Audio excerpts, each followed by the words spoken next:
নমস্কাৰ news now ষ্টুডিঅ'ত মই শ্ৰীমন্ত মাধৱ বৰুৱা চাওহক কি আছে আজি আমাৰ সংবাদ যোৰহাটত ৭৮তম স্বাধীনতা দিৱস উদযাপন যোৰহাটৰ চৰকাৰী বালক বহুমুখী বিদ্যালয়ত জাতীয় পতাকা উত্তোলন কৰে মন্ত্ৰী যোগেন মোহনে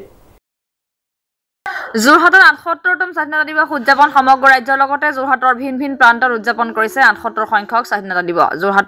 যোৰহাট চৰকাৰী বালক বহুমুখী বিদ্যালয়ত মন্ত্ৰী যোগেন মোহন উপস্থিত থাকি জাতীয় পতাকা উত্তোলন কৰে হৰিজন বন্ধু কৃষ্ণনাথ শৰ্মা দেশ নেতা কুলধৰ চলিহা শ্ৰী শ্ৰী পীতাম্বৰদেৱ গোস্বামী জননায়ক দেৱেশ্বৰ শৰ্মা অসম গৌৰৱ ৰোহিণীকান্ত হাতীবৰুৱা কৰ্মপ্ৰাণ হৰিনাৰায়ণ বৰুৱা ৰামেশ্বৰ ভট্টাচাৰ্যী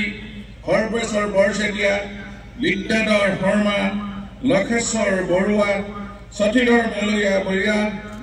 গংগাধৰ বৰকটকী মহেশ্বৰ বৰকটকী মোহন চন্দ্ৰ মহন্ত নিবাৰণ চন্দ্ৰ বৰুৱা ৰুখেশ্বৰ ৰাজখোৱা মুৰীধৰ বৰুৱা শ্ৰমিক প্ৰাণ সৰ্বেশ্বৰ বৰদলৈ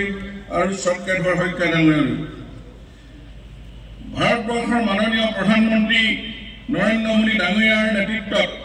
বৰ্তমান আমাৰ দেশ দ্ৰুতগতিৰে প্ৰগতিৰ দিশত আগবাঢ়িছে মাননীয় প্ৰধানমন্ত্ৰী দূৰদৰ্শী চিন্তাৰ আধাৰত আমাৰ সকলোৰে হৃদয়ত দেশ প্ৰেম জাগ্ৰত কৰি ৰাখিবলৈ বিগত বৰ্ষৰ দৰে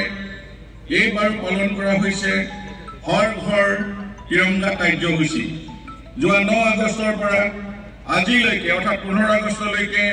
চলা এই সপ্তাহজোৰা কাৰ্যসূচীত বহু লোকে অংশগ্ৰহণ কৰিছে